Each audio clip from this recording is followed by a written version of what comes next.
See how long it takes to get anyone in here.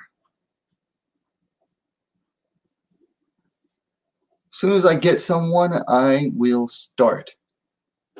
So starting a few minutes late.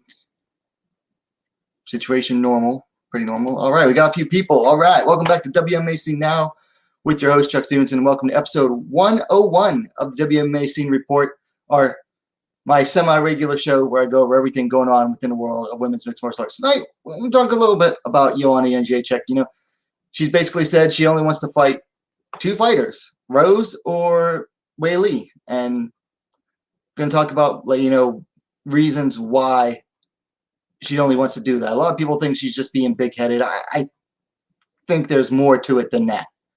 Anyway, don't have any fights to review, but I've got like a page and a half of news and fight announcements, so let's get into it. All right, first up, Octagon 26 goes down July 24th, and they've added 3 ladies bouts to that card. We have a bantamweight bout, Lucia Sabova taking on Cornelia Holm, Lucia Pudilova taking on Toledo Bernardo in a battle of UFC veterans, and then lastly, they've just recently added a strawweight bout, Magdalena Sermova taking on Kiara Penko, and that's a battle of Invicta vet versus Bellator vet. So that's a nice one there in the strawweight division. And then UFC 265 goes down August 7th, and they added the strawweight bout between Karolina Kowalkiewicz and Jessica Penney. I have a video talking about that. I like that matchup for both of them because they're both in the twilights of their careers, and neither of them are likely to seriously hurt the other. So should be a good one. Lux FL goes down, I think it's Lux 14, goes down August 6th, and they have scheduled a strawweight title bout between Sarai Orozco coming in 6-4, taking on Tanya Torres coming in at 4-0.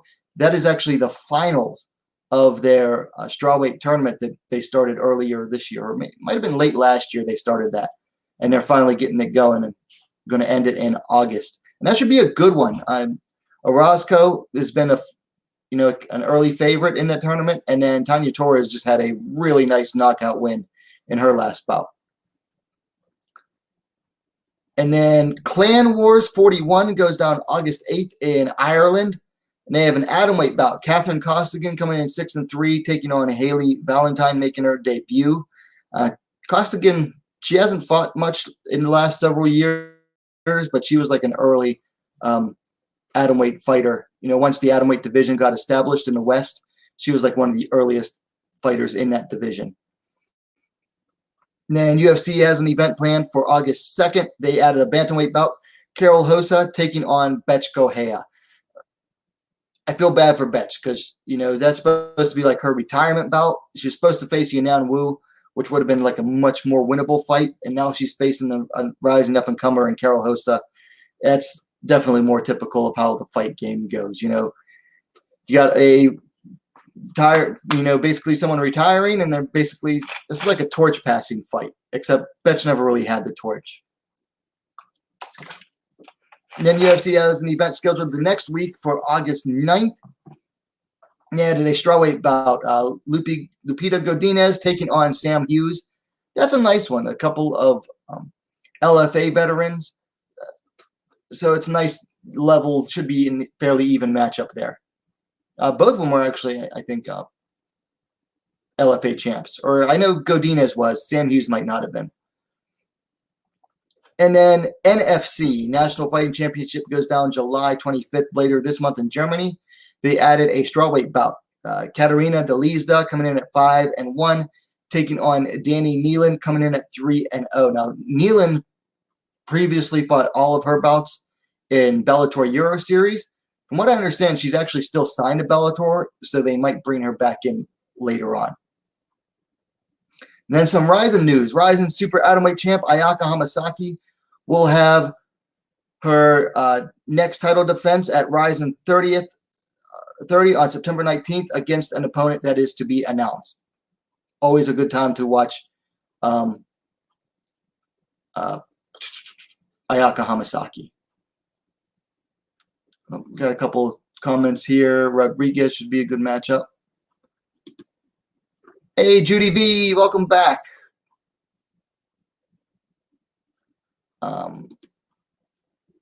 I think you can, yeah. I'll open. I think I can do a private chat. I'll try to message you there.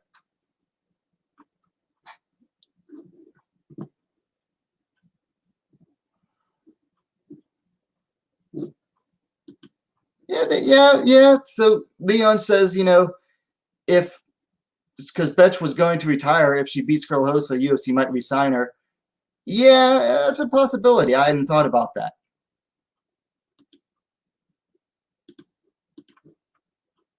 Let me see something private.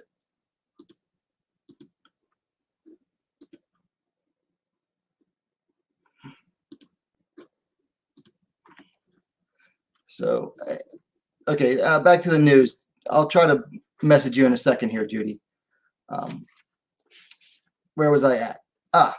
UFC July 24th. I think that's a fight night. Priscilla Cachoeira is out of her fight against the Jar Eubanks. So they brought in Elise Reed to face her at flyweight. Okay, Elise Reed is a strawweight. She's a strawweight CFFC champ, and she actually started out at atomweight.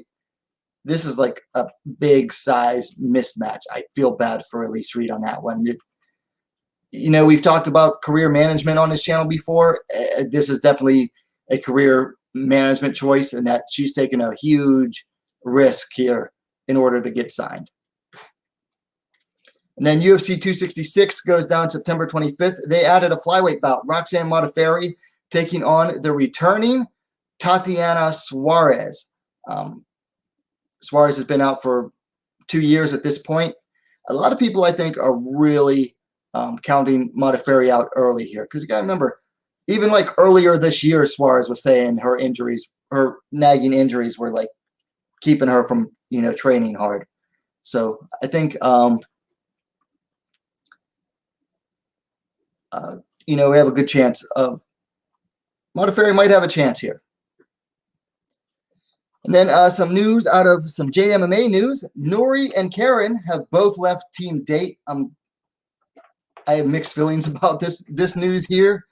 If you follow the channel for a little bit, you've probably noticed my fascination with Team Date. But Nori and Karen are probably the most successful. Well, Karen's definitely the most successful of the 4 main girls there. And if with them leaving, I think it shows that they're dedicating themselves full-time to MMA and less to all the other silliness that Team Date does, like pro wrestling and just other stuff. But so it should be good for them as far as their MMA training goes. But we'll see. Hopefully it doesn't affect them as far as like their promotion goes. And then Bellator 262 goes down next weekend, July 16th. They added a flyweight bout. Diana Avsaragova taking on Gabriela Golfin. Golfin's fought a few times for CFFC. Should be able to look her up on UFC Fight Pass if you have it. But Avsaragova, of course, had that 33-second knockout of that one girl that Valerie Loreda also beat. So should be an exciting one there. And then the UFC flyweight bout between Molly McCann and Jiyeon Kim that was originally scheduled for August 14th has been rescheduled to September 4th, so it was pushed back. That is also the rumored London card. But I don't, honestly, at this point, I don't see UFC going to London. So we'll have to see. And then Aussie flyweight and Dana White Contender Series participant Chelsea Hackett is on this season of Survivor Australia. So if you're in Australia or have access to Australia television and you're a Survivor fan, you'll see Chelsea Hackett on there. And then flyweight Lara Procopio has been released by the UFC. I think that was a bit unfair. I mean, she's, I think, 1-2. I guess they're just trying to trim the roster. I don't know. And then some more JMMA news. Deep Jewels 34 has been set for September 4th at Shinjuku Face in Tokyo. No fights announced as of yet. Really curious to see what Deep Jewels does next, because 33 was a great event, and hopefully they build on that momentum. And then Dana White Contender Series comes back this fall. They added a flyweight bout for October 26th. Karine Silva, coming in at 13-4, is taking on Chi Yan, coming in at 11-3. Chi Yan is one of the fighters at the UFC Performance Academy in Shanghai at the Performance Institute. So keep an eye on her. And frankly, I'm glad that they're putting her on the Contender Series instead of bringing her straight into the UFC, which I don't even normally like the Contender Series. And then Bellator 263 goes down at the end of this month on the 31st in Los Angeles. They added a flyweight bout. Alejandra Lara coming in at 9-4, taking on Deanna Bennett, coming in at 10-7-1. That should be a good one. You know, two flyweight veterans taking each other on. Should make for a good one too. Both have sloppy tendencies, and both just, I don't know, they both tend to brain fart a lot in fights, so it should make for an even matchup. And I already did that one. Let's see. UFC has an event scheduled for September 18th. They booked a bantamweight bout. Penny Kianzad coming in at 15-5, taking on Raquel Pennington, coming in at 11-8. That's a good fight for Raquel, Penny Kianzad. Win over Pennington should definitely help her to move up into the rankings more. And frankly, bantamweight needs like some relatively newer, younger blood right now. And then UFC has an event scheduled for October 16th. That's right around my birthday. They added a flyweight bout. Luana Dread Carolina taking on Marina Iron Lady Moroz. Moroz just like canceled a fight recently. It was like right before fight week, so we'll see if she actually makes this one. I like Moroz. I like her as a fighter. It's just, man, it's really hard to be a fan of hers though, because she just cancels so many fights. And then Combate Global has announced a one-night strawweight tournament for August 13th with 4 participants already named. So I just did a video on that one last night or the night before, if you want to check that out. But basically, this strawweight tournament, and Combate has done these tournaments dating all the way back to 2017. It's basically the same format as the Invicta Phoenix tournament. So quarterfinals, 1 round each. Semifinals, 1 round each, and then the final bout is 3 rounds. So makes for a fast-paced night of fights. And then, Combate Global, still some more Combate news. They booked a bantamweight bout for August 6th in Miami between Lucera Acosta and Chantel Coates. So if you're not familiar with Lucera Acosta, she's pretty wild. She's a striker. She knocked out her last opponent. Very exciting style, and has a lot going for her aesthetically, we'll say. And Chantel Coates is another. She has some knockout power in her hands too. She's an Invicta veteran, an Army vet. So definitely one to watch because there's a high knockout potential in that bantamweight bout. And then the last bit of news I have, UFC 267. I think that goes down in September or October. They booked a strawweight bout. Amanda Hebos taking on Verna Jandiroba. That is some nice matchmaking there. That Hebos coming off of that loss to Marina Rodriguez, whereas Jandiroba is just coming off a stellar win over Kanako Murata. That should be a very good one in the strawweight division. Very good strawweight matchmaking there. So that is it for the news. Let's check out the chat. Laura rose me the wrong way. I think she gets the W. Yeah, I remember you talking about her, like you didn't like her outfit in her last fight. Leon asked, if Tate beats Renaud, do you think UFC will give her an immediate title? I don't know. I don't think they'll give her an immediate title shot. Well, I think a lot of it depends on how good she looks in that fight. Like if she comes out and demolishes Renaud and, cuts a good promo on the mic, we could see it. You never know. I mean, it would definitely breathe some life back into the bantamweight division, but probably not. I mean, I think it'll be like a typical Miesha Tate Workman-like effort. But if she does come out there and demolishes Renaud, that would be awesome. Nothing against Marion Renaud, but that would be awesome. Yeah, I think it'll be at least one more fight before she gets a title shot. Okay, I will ruin JV. I'm going to write that down because I will message you afterwards, Judy.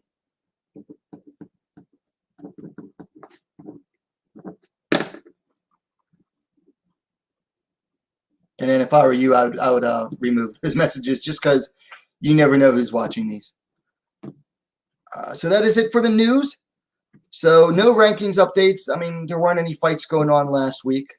So, I mean, there was like an LFA event and a Titan fights, but nothing really worth talking about. So let's get into the fight previews for this weekend. Okay, first up,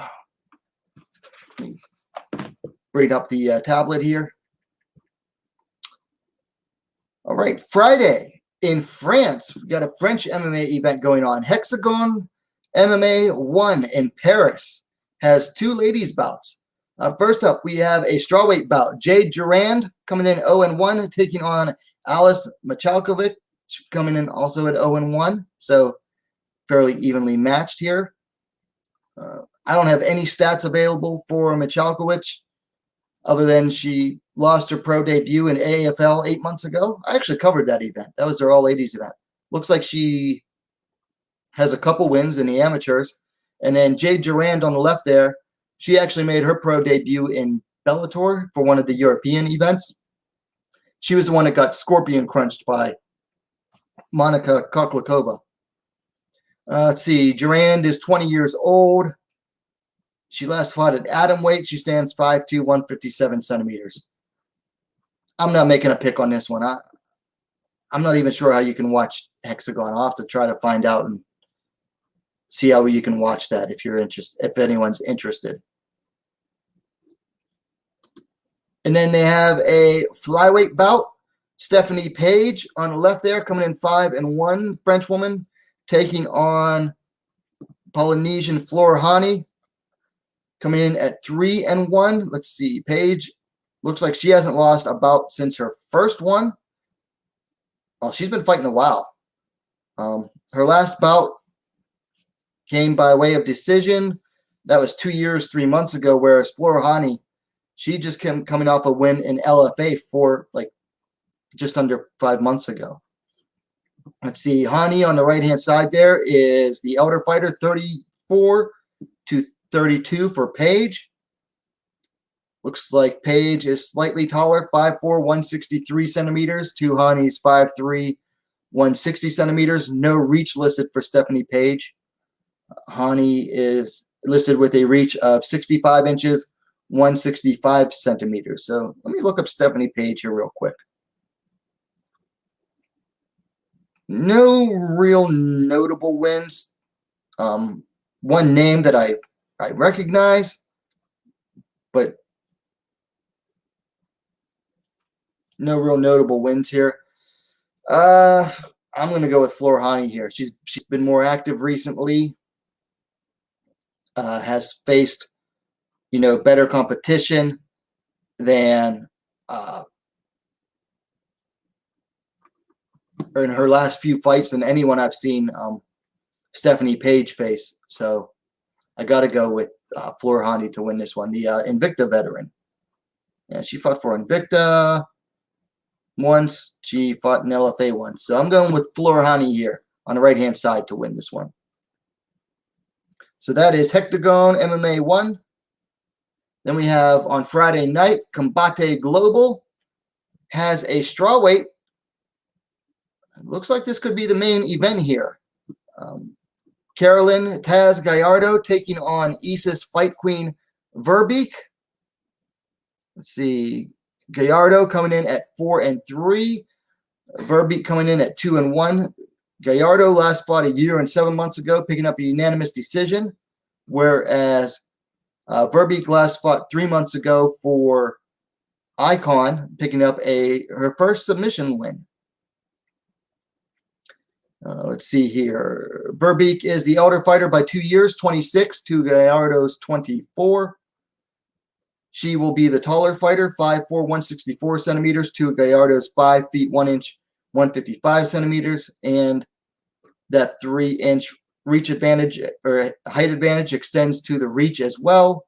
65 inches, 165 centimeters for Verbeek to Gallardo's 62-inch, 157 centimeters. So this is a pick 'em for me. Verbeek definitely has the momentum going in here because Gallardo hasn't fought in a while, over a year and a half. So I think I'm going to go with Verbeek. But skill-wise, I think they're about the same. Gallardo's a little more well-rounded, I think, than Verbeek. But Verbeek has shown some improvement. Like, I remember when she made her Invicta debut, or her pro MMA debut for Invicta, like 2.5 years ago. Compare that to her last 2 fights for Icon, and she showed a lot of improvement. So I'm going to go for Isis Verbeek to win this one. But like I said, I think it's honestly a coin toss. Then on Saturday, Valor Underground has a catch weight, 110 pounds. Shannon Galgary taking on Emily King. Let's see, Galgary coming in at 4-6. King coming in at 5-4. Very much a regional level event here. Let's see. Galgary's riding 2 losses. Last fought a month and a half ago, losing to Celine Haga via arm triangle submission. And then whereas Emily King last fought 4 months ago, picking up a decision win over Kayla Rocco at Icon. King has had like 2 fights scheduled since then, and both of them fell through too. So unless this one falls through last minute, as far as I know, this one is still on. Let's see. Galgary is the elder fighter, 35-28 for King. King is the taller fighter, 5'4", 163 centimeters to Galgary's 5'2", 157 centimeters. And King has the reach advantage as well, 65.5 inches, 166 centimeters to Galgary's 63-inch, 160 centimeters. So these two fought before. I think they fought once in kickboxing, and then they fought once in MMA and then once in a Muay Thai bout. And Galgary came out ahead in both of those bouts. Of course, both of those were back in 2018. So here we are 3 years later.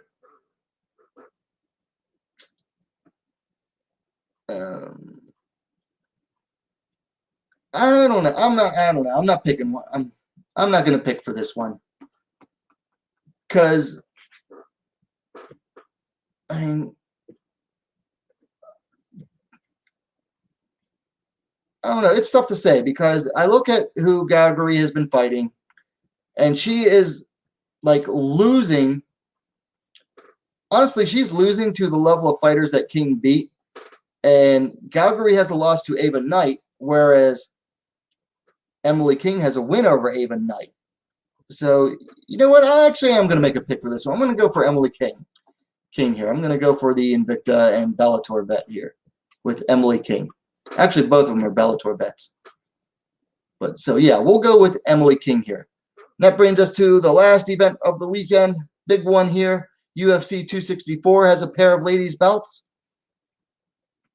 First up, a flyweight bout on the prelims between Jennifer Maia and Jessica Evil Eye. Maia coming in 18-7-1. Eye coming in at 15-9. Let's see. Maia, of course, is coming off her failed title bid against Valentina Shevchenko 7 months ago. Wow, that did not seem that long ago. Before that, she had a win over Joanne Calderwood via armbar. Jessica Eye is on a 2-fight skid, dropping decisions to Cynthia Calvillo and then Joanne Calderwood. And that was just 5 months ago. Let's see. Eye is the elder by 2 years, 34-32. Eye is the taller fighter, 5'6", 168 centimeters to Maia's 5 feet 4 inch, 163 centimeters. 2-inch advantage extends to the reach as well, 66 inches, 168 centimeters for Jessica Eye, and 64 inches, 163 centimeters for Jennifer Maia. My pick on this one is Jennifer Maia. She's always displayed a more well-rounded skill set than Jessica Eye. I mean, I appreciate Jessica Eye's ability to just grind and pull wins out of her hat that she shouldn't, like the Katlyn Chookagian win and the Viviane Araujo win. But I think this is going to be a third straight loss for Ai. Like I said, Maia is just much more well-rounded. And whereas I took that loss to Valentina Shevchenko and hasn't really done much with it, Jennifer Maia is the type of fighter. She takes a loss and she's going to come back like even tougher, even more motivated than before. So I'm going to go with Jennifer Maia to win this one, most likely by decision. I mean, she's really not like a finisher. Then up on the main card, we have a bantamweight bout. Irene Aldana taking on Yana Kunitskaya. Aldana coming in at 12-6. Boxy Kunitskaya coming in at 14-5. Let's see. Aldana is coming off a loss to Holly Holm 9 months ago. Before that, she was riding 2 straight wins, whereas Kunitskaya is coming into this bout riding 2 straight wins, preceded by a loss. Kunitskaya last fought 4.5 months ago, defeating Ketlen Vieira. So both of them have a shared win over Ketlen Vieira. Let's see. Aldana is the elder fighter by 2 years, 33-31 for Kunitskaya. Aldana is the taller fighter, 5'9", 175 centimeters, to Kunitskaya's 5'6", 168 centimeters. Aldana has the reach. Oh, the reach is actually identical here. 68.5 inches, 174 centimeters. So any range advantage Aldana has is going to come from her height. This has a potential to be either a good striking bout, it could turn into a decent grappling bout, or it could turn into an absolutely boring clinch fest, courtesy of Yana Kunitskaya, because you look at her last couple fights, she has just brought down the excitement level really bad with some clinch work. I mean, look, it is good clinch work. It is absolutely smothering. She's staying just busy enough in there to not, get separated. It's just not exciting. But if she comes forward on Aldana, Aldana does like to counter a lot. So if she comes forward on Aldana, and as long as Aldana can keep away from the fence, that actually would play into her strengths a little bit as far as her counter striking goes. I'm leaning towards Aldana here, but I'm not 100%. I mean, I'm far from 100% confident in that pick. I mean, Kunitskaya has shown a lot of improvement ever since moving to Florida and hooking up with Maheta. What's his name? Thiago Santos? Thiago Silva? But so she's shown a lot of improvement. Granted, her game's not nearly as exciting, but Kunitskaya has definitely brought her game up a couple levels. Could be enough to get past Aldana. And if she gets past Aldana, she could be knocking on the door of a title shot here. Whereas Aldana, she needs to get this win back bad because she had a lot of momentum going into that home bout, and then just it all came crashing down. Of course, we now know that she actually legit had a broken foot, I guess. So maybe she needs to show that was why she could not perform against Holm. So that is it for this weekend. So we got some more comments. Let's see. Galactus says, thinks Maia wins by TKO or sub. Nice to see the Eater of Worlds in the chat. Also says he's an Ai fan, but it doesn't look good for her. Judy V says the Valentina head kick was something. Yeah. That was probably the single most exciting thing Valentina has ever done in a cage. That was like want to see a dead body levels of that, because that was, I will never forget the face of the referee after he stopped that fight. Like, he stepped over Jessica Ai walking away and just like, Like, man, you think he had seen, like, he had just come out of a war zone. Leon says Aldana has power. Also, Yana needs to be careful. Yeah, she definitely needs to be careful of Aldana's power if she's going to come forward looking for the clinch. And Judy B says Thiago Santos. Yeah, Santos, not Silva. Thiago Santos Spirit will be with her. Well, he'll also be in their corner. So, okay, so that is it for the fights this weekend. So let's talk about Joanna Jedrzejczyk. Very polarizing figure within the women's divisions. The longest reigning UFC strawweight champ. Only strawweight champ to defend her title more than once. But seemingly at the end of her career, I mean, she's had more losses than wins lately. But she thinks she seems to think her star power has not diminished. And she has, mentioned several times that she is only interested in 2 fights right now. A third fight with Rose or a rematch with Zahn. So, and it doesn't matter who holds the title. Those are the only 2 fights that she says she's interested in. And she's taken a lot of flack for this. And I don't think it's wholly undeserved. I will admit it is not wholly undeserved, because you can't claim to be the queen or still call yourself the queen or say the champ will be back if you're like losing title fight after title fight, taking more L's than wins in the last several years, and still act that way. She definitely deserves some of the flack she's getting. A lot of people think she's just straight up ducking, that she's trying to avoid the young blood in the division. And I think those views do have some merit. They're definitely not without merit. But I don't think it's not so much that she's ducking younger fighters in the division. I think it's more in the vein of career management that she's thinking in. Because you got to remember, Joanna is, let me see how old she is here real quick.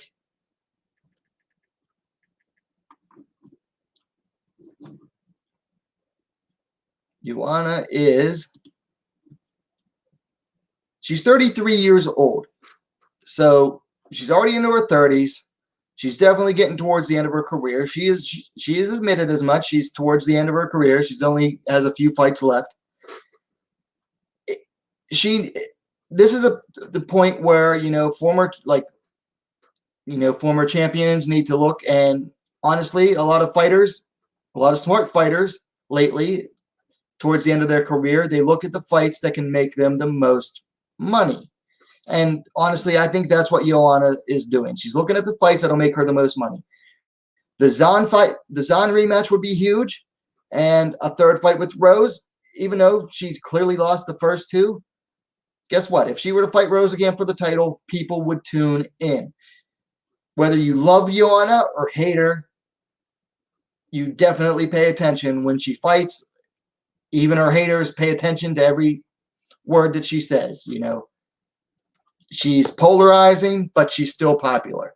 Just because people don't, whether you like her or dislike her, she's popular. And you don't have to be liked to be popular. So I think Joanna is at the point where she says, look, tell her the tape. It says, Joanna's already made her mark on the sport, in my opinion. Not much left to prove from here. That's what I think where she's coming from.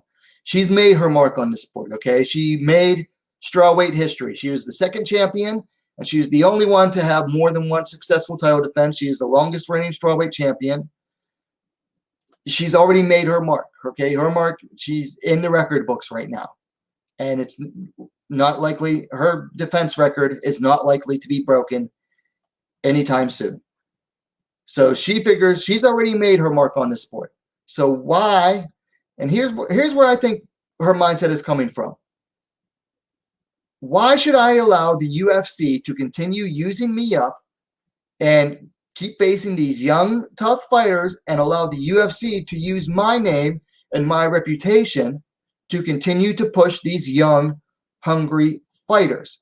Because that's what fight promotions do. And that is especially what the UFC does. UFC outside of very few favorites, personal favorites of Dana White, the UFC takes their veterans, takes their legends, chews them up until there is absolutely nothing left, chews them up, spits them out onto the ground, throws dirt on them, doesn't even dig them a grave. They just drop them off into the nearest ditch. That's basically what the UFC does with their veterans and their legends of the sport. The UFC is an absolute meat grinder for fighters, and it doesn't matter who you are, what level you fought at, champion, current champ, former champ. The UFC is just looking to use fighters up to make as much money as possible. Joanna and more fighters are waking up to this, and Joanna is not dumb. You can say a lot of things about her, but she is very smart. She knows her value. She understands her value. And just because she's been losing lately doesn't mean that her popularity has gone down. People still talk about her all the time. Every time she opens her mouth, you'll see a million videos on YouTube and a ton of articles and a bunch of stuff, on social media talking about her, basically hanging off of every one of her words. So Joanna knows her popularity is not done. So Joanna is coming at this from a standpoint. Why should I allow the UFC to continue to use me to build up the next generation of fighters? She's basically looking at it as why do I owe this to the sport? Because the sport doesn't take care of its fighters. It does not. And the UFC as a promotion doesn't care about its fighters either. So Joanna's mentality, I'm pretty sure, almost positive, is basically, why should I allow myself to be used up, chewed up, and spit out just to push over the next generation? Like, she's saying, I don't owe it to the next generation because she has an old school fighter mentality. Joanna's been fighting her entire adult life. She did Muay Thai for years and kickboxing, and she's been an MMA fighter since 2012, so 9 years in this sport. She's been there, and how many years of MMA? Muay Thai before that. She's been there. She's seen it all. She knows the way fighters get treated in the sport. So she's thinking, I don't owe this sport anything more. I'm going to take the few fights that I have left in me and try to get the most out of them that I can. Now, if she gets the belt, which she defended a few times, definitely, because Joanna's a fighter at heart. Like, she's in retirement mode, but if she were to get the belt, I think it could also reinvigorate her. So if she were to get the belt back, she definitely defended a few more times. But outside of that, she doesn't have much left. She knows it. So she is trying to maximize what value she has left. She's in that mindset of, I'm trying to get paid. I'm not trying to get used up anymore. So, and some people might think she's ducking. I honestly believe that she is just in career management mode right now. Looking at this at the end of her career, she needs to make the most money she can with what few fights she has left. So those are my thoughts on it. Let's see. Tape. Already read that one. Leon says, I don't think she's ducking. She's done everything. She said herself she doesn't have to risk her health for money when she can make salary outside of fighting. Yeah, I mean, Joanna could probably open up her own gym. She could go to other gyms and coach or teach. I'm sure she can do a lot of stuff outside of fighting. And fighting has opened up those avenues for her. I mean, she's well known in Poland, so she could definitely do a lot of stuff in the U.S. or Poland or anywhere, really. Judy V says, I agree, Leon. However, perhaps she may feel that she still needs to prove something for herself. I think that's definitely why she wants the Zahn and Rose fights as well. Not just because they're the most money, but I definitely agree with you, Judy. I think that she needs to prove something to herself against those two, because I think she feels that she can beat both of them. And I think she can beat Rose. She had Rose, it was even going into the 5th round in that rematch. And she took Zahn to the absolute limit. So she might feel that, she needs to beat those two. And Leon agrees with Judy, says exactly, she just wants to avenge her losses. Yeah, I think so too. I think she wants to avenge those losses, or at least try to. And also those two fights happen to be, the ones that could pay the most. So those are the two fights that make the most sense. So those are my thoughts on Joanna and what she's been up to lately. And that's really all I have for tonight. Took a few weeks off from the show. Glad to get back into it. Of course, caught up on a lot of news. But got some good fights this weekend, particularly for the UFC. Looking forward to that. And then next weekend, Bellator. Keel Holtz challenging Velasquez in Bellator. Bellator finally starting to get their matchmaking right. Very much looking forward to that one. I think that one definitely has some good potential to be good. What are some other fights we talked about? I've talked about. Pull up my account here. Kowalkiewicz versus Penny looks good. I think that's in September. Jeon Kim versus Molly McCann, early September. That one I'm really looking forward to. I'm excited for that one. I made a hype video for that one. Go check that out. I think that fight has a lot of fun potential. What else we have? If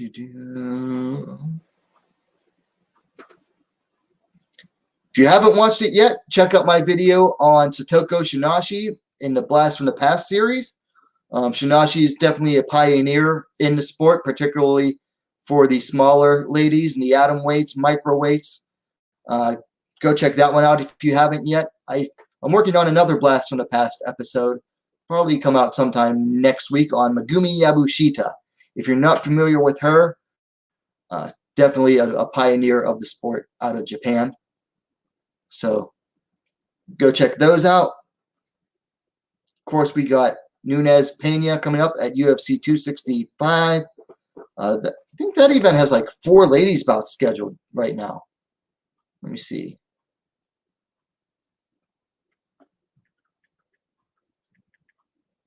UFC 265. Yeah, UFC 265 is huge for ladies. You got Carolina versus Penny, Torres versus Hill, Victoria Leonardo taking on Melissa Gatto. Leonardo's never in a boring fight. And then Amanda Nunes taking on Juliana Pena in the co-main event for the bantamweight title. So, and that is August 7th. So that is a month, less than a month from now. So a lot to look forward to in the coming weeks and months for the ladies. So last few comments here. Leon thinks she beat Zahn. Yeah, it was pretty split 50-50 from what I can remember.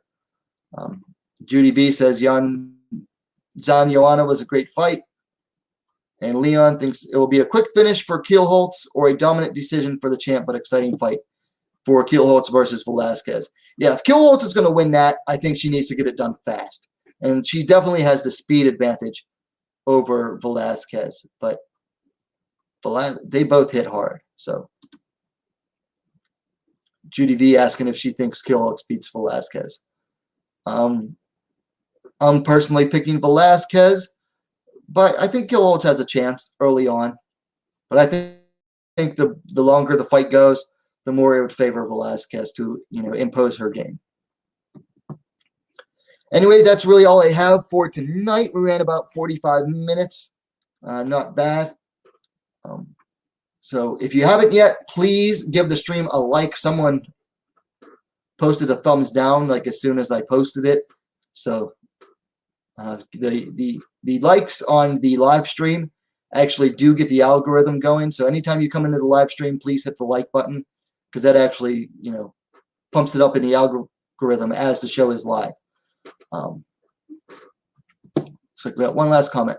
Who do you think should fight Cyborg? Because a lot of options. You have Kat, then Kavanaugh, and McCourt, or you could do Bud rematch and then Blenko and Silva coming up. That's a good question. I think they are building up for the Kat Zingano Cyborg fight. I think Cyborg kills Kat Zingano. Kavanaugh, I don't like I don't know. I think Bud, it would be the best option, the Bud rematch. I mean, Bud took her to what, the 4th round? I think that's the best option. Blencowe and Silva, that should be a good fight. Silva arguably beat Julia Budd. But yeah, I think the only one that will be like any much of a challenge for Cyborg is going to be the Julia Budd rematch. That division is just so weak. So weak.